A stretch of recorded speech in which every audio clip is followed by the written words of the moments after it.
Tu aimerais pouvoir communiquer avec tes guides, comprendre les signes et les synchronicités que la vie t'envoie, comprendre les messages de ton corps quand tu as une douleur ou quelque chose qui ne va pas. Et tu n'y arrives pas. Alors si tu veux en savoir plus, reste sur cette vidéo.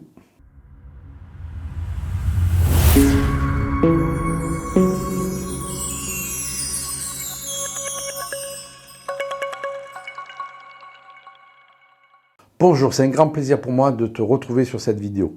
Si tu n'es pas encore abonné, c'est le moment de le faire. Là, en dessous, tu cliques, tu partages, tu commentes pour pouvoir aider d'autres personnes qui auraient envie de progresser sur ce chemin de connexion avec le subtil et l'invisible.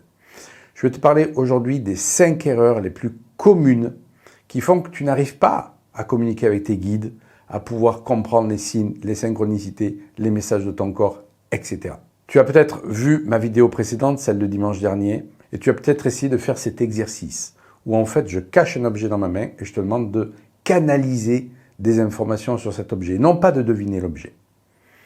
Et les commentaires m'ont montré qu'il fallait vraiment que je fasse une vidéo sur les 5 erreurs les plus communes. Alors, on y va. La première erreur que tu fais, c'est de penser que tu dois y arriver tout de suite. Et si j'arrive pas, je suis pas bon et je lâche l'affaire. Non mais allô, franchement, la première fois que tu as fait un sport ou une pratique, est-ce que tu as été bon la première fois? Non, c'est la répétition qui fait qu'on arrive à être bon. Et donc là, c'est la même chose. C'est un entraînement de ton esprit, ni plus ni moins, un muscle à renforcer. Et donc ne t'attends pas à être bon dès la première fois. Au contraire, tu dois te dire, ok, je suis complètement à côté de la plaque. Ça me montre en fait que je dois m'entraîner là-dessus. Je dois fortifier mon esprit. Je dois libérer en fait ma canalisation. Donc inéluctablement, tu vas faire la deuxième erreur, c'est de penser que tu n'es pas bon et donc que tu n'es pas doué et que certains sont doués mais pas toi. C'est réservé aux autres. En fait, c'est faux. Pourquoi? Parce que nous avons tous été livrés avec un kit de survie, un instinct qui nous permet de nous prévenir des dangers. Alors certes, cet instinct s'est endormi avec notre vie moderne, mais on peut tout à fait le réveiller. Et nos facultés extrasensorielles sont câblées sur cet instinct. Ça veut dire qu'effectivement, tu as ce kit de survie. Il suffit juste de commencer à t'en servir.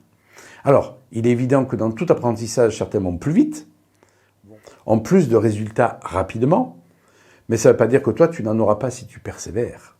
Et c'est ça qu'il faut vraiment faire, c'est persévérer et arrêter de te comparer aux autres. La troisième erreur, c'est de penser que c'est ton imagination. Ouais, j'ai reçu ce truc-là, mais non, mais c'est mon imagination, c'est moi qui me fais un film. En fait, il faut faire la différence entre l'image astrale et l'image mentale. L'image astrale, c'est celle que tu produis. Si je te demande là de visualiser une pomme, tu fais de l'imagerie mentale. Si je te dis, ok, reçois juste quelque chose, comme ça, un mot, une image. Ça, c'est l'image astrale. Tu ne la fabriques pas, elle te parvient. C'est deux choses différentes. Donc, quand tu es en état, je dirais, relax, et quelque chose t'arrive comme ça, une information, ce n'est pas ton imagination. La quatrième erreur, c'est de penser que tu dois te concentrer.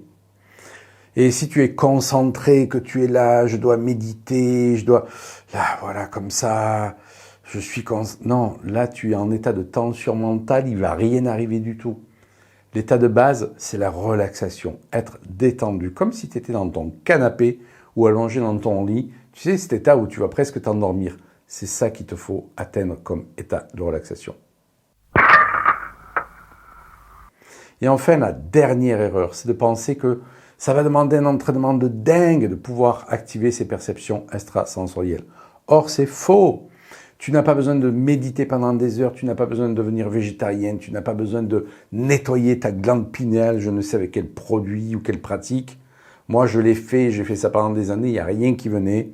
C'est justement en me foutant la paix, en me lâchant la grappe, que j'ai pu commencer à connecter et à comprendre l'invisible. Et ça, avec un entraînement de 5 à 10 minutes par jour. Donc, tu vois, c'est pas très éloigné de toi. Et franchement, si tu as envie de connecter l'invisible, de comprendre le subtil, d'arriver à interpréter des signes, de connecter tes guides et de pouvoir, en fait, avoir une vie beaucoup plus riche, beaucoup plus épanouie, c'est à ça de toi. C'est pas très très loin. Juste, il faut que tu fasses ce chemin en t'entraînant et en étant guidé. Alors si tu veux en savoir plus, si tu veux aller plus loin dans cette capacité à exploiter ton potentiel, eh bien, tu as 2 liens dans la description. Le premier, c'est un clarity call, c'est-à-dire un entretien avec un de mes coachs pour savoir un peu quel est le chemin que tu as à faire pour pouvoir justement exploiter ce potentiel. Et le deuxième, c'est un lien direct vers la formation, vers la technique que j'ai mise au point, qui va te permettre d'apprendre très très rapidement, en fait, à utiliser tes perceptions et à interpréter les signes que t'envoie le subtil, l'univers, ton inconscient. À ciao ciao.